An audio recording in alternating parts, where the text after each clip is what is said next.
My name is Itay Garmy. I'm a city council member in the city of Amsterdam for Volt. I was elected in March 2022. I became a member of Volt in 2019. Wrote on the election program on democratic renewal for the Dutch parliamentary elections, and I was the national campaign lead also for the Dutch parliamentary elections in 2021. Coolest experience ever. We won 3 seats. Next to my job at Volt, I am also a cyber strategy consultant at Deloitte. So I work a lot on topics that concern cybersecurity, cloud, and other relevant digital topics. And that's also one of my top priorities in the city council. I love football, so I try to watch all the Ajax games. Unfortunately, we lost to Berlin a week ago. That was very painful. I like singing. I like baking. I started baking during the Corona period when we were all stuck at home. And I'm currently learning Arabic and Portuguese. I also like languages. What's your favorite cake you're baking? A favorite cake? Ooh, good question. I got as a present for my birthday from Volt, I got a cookbook from Otto Lengi. It's called Sweet. And he has this raspberry pie that's really amazing. It's really soft and it doesn't fill you up that much. And it doesn't have any milk in it, so you can also share it with people who are lactose intolerant. And a lot of people are nowadays. You live in Amsterdam, right? Yeah, correct. I grew up here, lived in Israel for a while, and then I came back again. And what do you like about the city?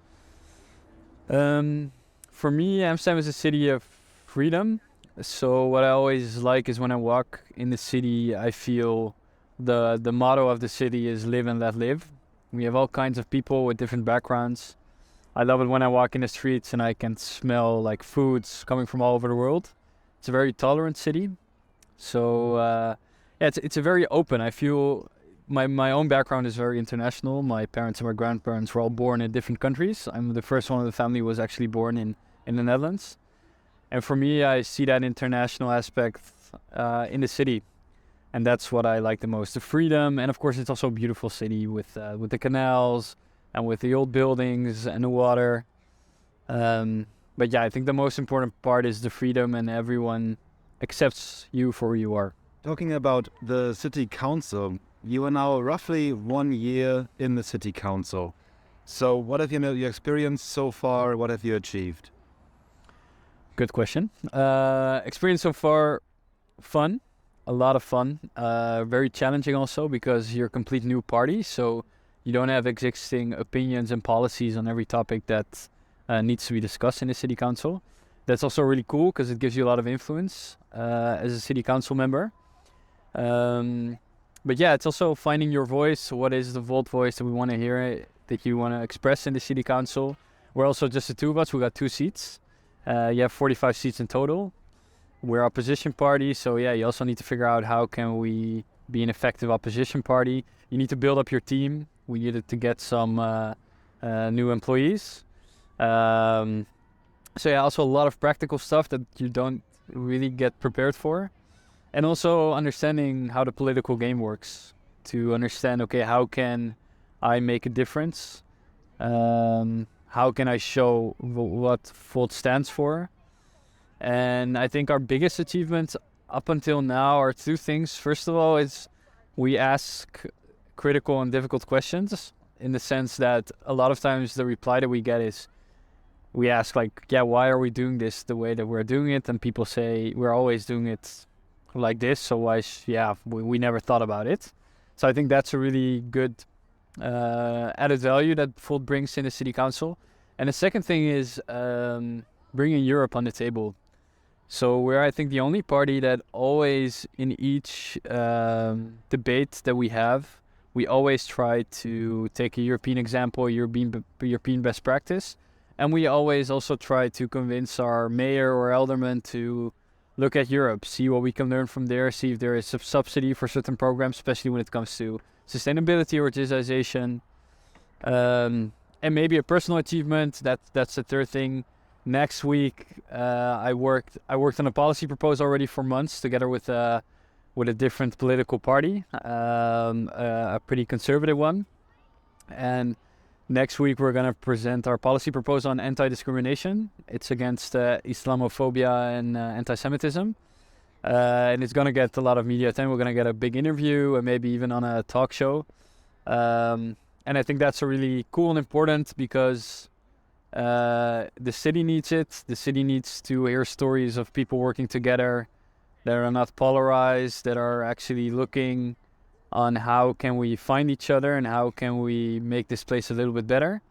And secondly, it's also good that Volt gets more mentioned with, let's say, social themes, because currently we're being framed here as a party that's elitist, thinking about consultants, thinking about money, only thinking about for the best of the elite of the society. And I think we have a much broader story than that, but we need to learn how to express that. And it also means you need to get involved into themes that are not maybe associated directly with Volt. So I think it's good if we can show the Netherlands and also the rest of Europe that we also have a story when it comes to a topic like anti-discrimination. I worked on this policy proposal together with the chairman of a party called DENK, and DENK is considered to be the Muslim party of the Netherlands. And he's also a Muslim, and I'm Jewish. And we both found each other in the city council because I always expressed my opinion and my voice when we discussed the discrimination of Muslims. And he did it always when it came to anti-Semitism. That's how we found each other. And now we figured out, we actually became friends. We figured out we have a lot in common. We have also a lot of differences in thinking. I'm more progressive, he's more conservative. And let's say when it comes to the Israeli-Palestinian conflict, we also think a bit differently. But we also found that it's really important that people like us work together, and we can set an example for our own community. I mean, he can do it for the Muslim community, or I can do it for the Jewish community, but also just for Amsterdam to show, look, we need to find each other and we need to talk to each other.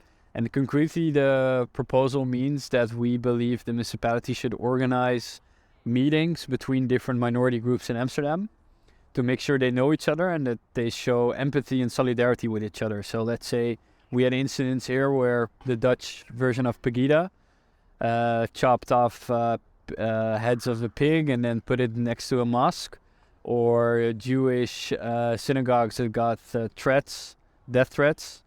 And we believe that's the moment that all these different minority groups in Amsterdam, because in Amsterdam we have a lot of minority groups, need to show empathy to each other and show solidarity with each other. And I think that's also the core message of Volt, right? That you look beside your own boundaries and that you try to cooperate with each other even when you have cultural differences. And that's also what we try to do here in the city of Amsterdam. And I hope we can set an example also for the rest of the Netherlands and for the rest of Europe. Every report shows that our society is getting more and more polarized. People are not talking with each other. Also in politics, you see the extremist parties are rising in power. So our story is very relevant now. And we also had the last couple of years, we had a lot of anti-Semitic incidents or incidents concerning Muslim discrimination or discrimination of the LGBTQ plus community. So I think our story is very, very relevant now. And our mayor also discusses a lot that, I mean, Amsterdam is a city of minorities. 60% of the city of Amsterdam has a migration background. And she talks a lot about how we should, especially now when it comes under threat in Europe, when it is Poland or Hungary or Ukraine, our most basic freedoms are under threat. So each proposal that actually talks on how we can safeguard those freedoms and how we can cooperate with each other, I think will gain support from the public, even if it's right-wing or left-wing. Both campaigned as well in the national and in the municipality elections, I think as well, with the slogan, "We are new politics, this is old politics." And Lawrence as well says it, and Rainier says it as well all the time. This is old politics when it comes to like defaming, making derogatory stuff about other parties.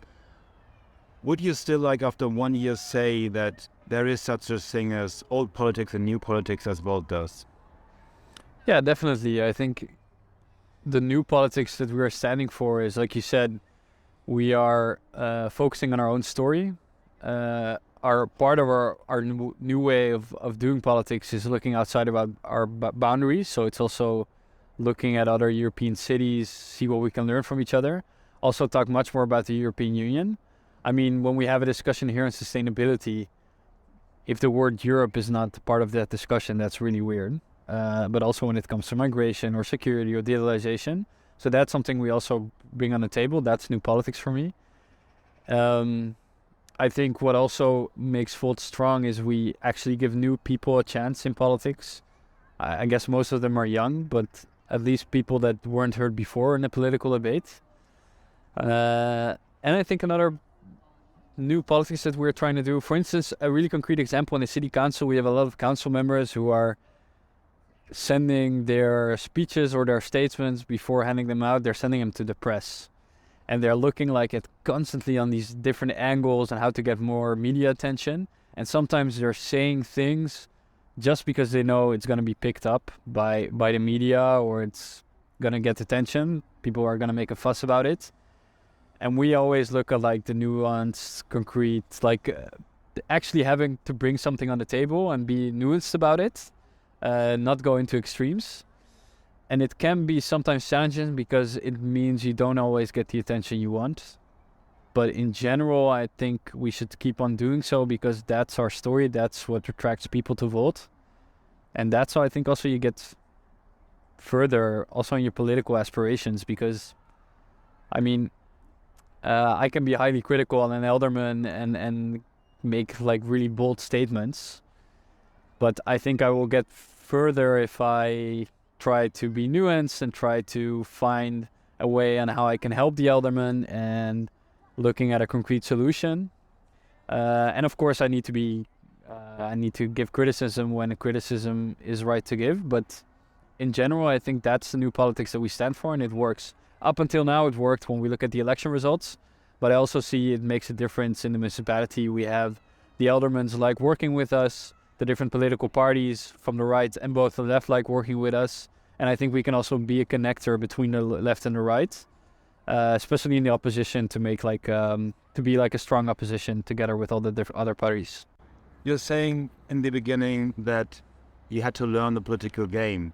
So when you're not into this press and saying things to get attention and so on, isn't this the political game, or do you mean something else? No, definitely, it's part of the political game. What I mean with political game is how can you achieve your goals in a political playing field.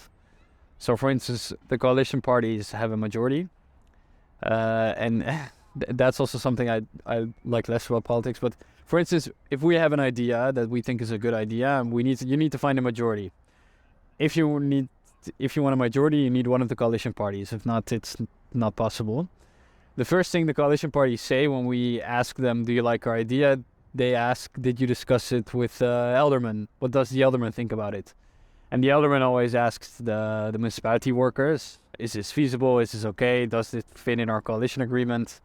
And if they give us a positive advice, then the coalition parties are more likely to vote in favor. But yeah, you could argue that's not really dualism, because dualism. So they're just listening to the executive government instead of actually being a party in the parliament and doing the right checks and balances. Wait, what would be the perfect way for you, how it should be? The perfect way is that each party, doesn't matter if you're an opposition coalition party, looks at the content of our proposal and says, hey, this is a good idea, let's go for it. Or hey, this is a bad idea, let's not go for it. And you have a political discussion about it. But not depend their vote based on, does the alderman think it's a good idea or not? I think that's the other way around, and that's fucked up on the sides of politics. And I hope if Volt ever gets in a coalition, that's something we can be a bit more, change that in a way. But that is challenging. But yeah, that's a part of the political game that I was discussing. So if you want to get something done, you need one of the coalition parties, and that means you need a positive advice of one of the aldermen.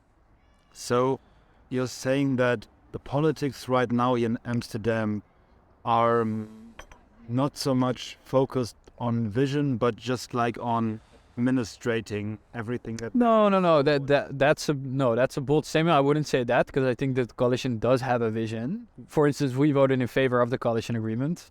One of the few opposition party who did so, because we actually agreed with the vision they set out in the coalition agreement. So I do believe there is a vision, but I do also think that the coalition parties sometimes forget that their main responsibility is to represent the people of Amsterdam and to also look after the executive government, see are they taking the right decisions, being critical of the decisions that they are taking if it's necessary, instead of just being their lapdog. And I think we can improve a bit on that. Not only in the city of Amsterdam, I guess in a lot of democracies this is an issue. So you have the coalition parties, right? They get into negotiations, they make a coalition agreement, and then they pick a few people, the alderman and the alderwoman, who are the executive government. They need to execute the coalition agreement.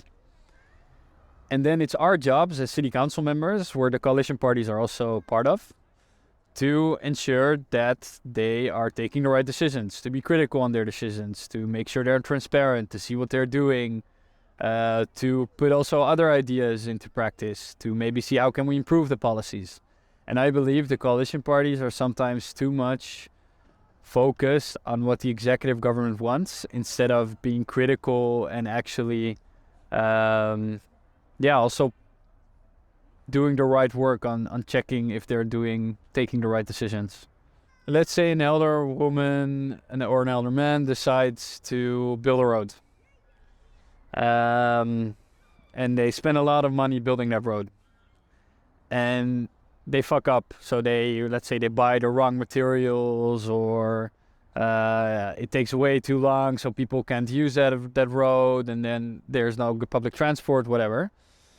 Then we are, as opposition or as city council members, it's our job to be critical on the alderman and see how can we solve this, and also to try to understand what went wrong. And what I feel sometimes from the coalition parties is they don't take that steps because they're protecting the alderman, because it's from their party or from their coalition, and they're not actually, they're not actually working for the city, but more for the executive government, and they forget what their actual task is. And you would think that when Volt does have an alderman, because Volt is in government, Volt will do it differently? I think that's the new politics that we're sending for. I mean, I need to see how we can make it into practice, because it's of course challenging, because you don't want to attack your own alderman. But yeah, if he fucks up, he fucks up. So I think you need to judge it based on the content of their decision making, and you always need to be critical on whatever the government does, even if you're part of the coalition. It's actually super interesting. I want to continue. It's 2:05 now. How much time do you have? Do you have 5 more minutes? 5 more minutes. 5 yeah. more minutes? Thanks a lot. Sorry for messing. No worries, no worries. Okay. So, because this is my question as well, now the government is Social Democrats, D66, Green Links. Yeah. And Volt has a lot of similarities with, I think, like especially D66 and actually the government. There's another similarity. But how do you distinguish yourself from these parties in your everyday work? Why would it make sense for people in Amsterdam to vote for Volt but not for D66? Yeah, so you're right. We have a lot of similarities, but we also have a lot of differences. I'm not going to talk about really concrete things from our policy program that's different, because you can just look it up.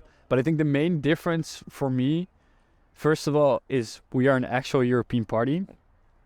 We are trying to have discussions with people throughout Europe on what our policy should be.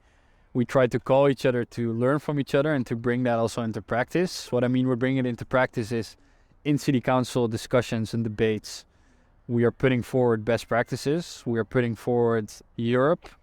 Like I mentioned before, when we talk about sustainability, security, digitalization, we always mention Europe because that needs to be mentioned. Other parties are not doing that. Thirdly, it's also, I think we are a connector between the left and the right, because we try to be constructive and we try to look at the content of the ideas. We're playing less political games. We're giving new people opportunities, much more young people than the other parties. And I think for me also, what a big part was for me to actually become a member of Volt, because in my previous life I was a member of the Social Democrats, was that we actually give new ideas and new people a chance. So we try to be creative on the solutions that we bring forward, but we also try to do it in a way that is constructive, and we are running away from this whole dogma ideology of left, right. We're actually trying to make good solutions with people who can identify themselves as right-wing or left-wing. It doesn't really matter. And I do believe we have a really clear vision on how we want our society to look like, how we want Europe to look like. And this whole realization that we are in this together in Europe, that's something I don't feel that other parties have. And I think that's also the main reason why people voted for us. A new, fresh sound that's looking beyond our own borders and trying to break the bubble that we're stuck in. All right. So you have 4 more years or 3 more years? 3. 3 more years. What's your goal for the next 3 years? I think we said For me personally, 2 goals. First of all, is to make Volt much more diverse and inclusive. The critique that we're getting that we are a consultant elitist party is, I think, in a lot of sense right. Just look at our websites or the people that are working for the party. We're all very similar. And I think if we want to become a broad European movement, we need to appeal to much more people. And a way of appealing to more people is equal representation. So we need to have more diverse people in the party, in leading functions, also in our political representation, but also in other functions that we have in the party, also in the volunteers. And I think also our policy, our way of making policies would improve.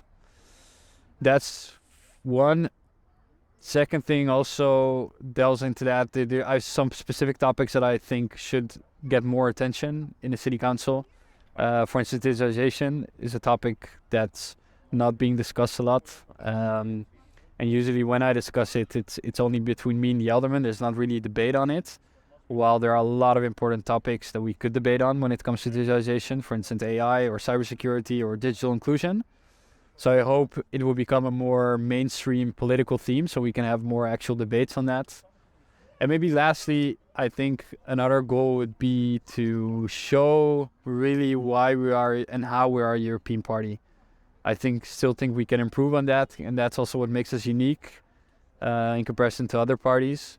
And I think that's also our greatest asset, and we need to use that more. So I'm going to work on figuring out how to do so. All right. Good luck with that, I'd say.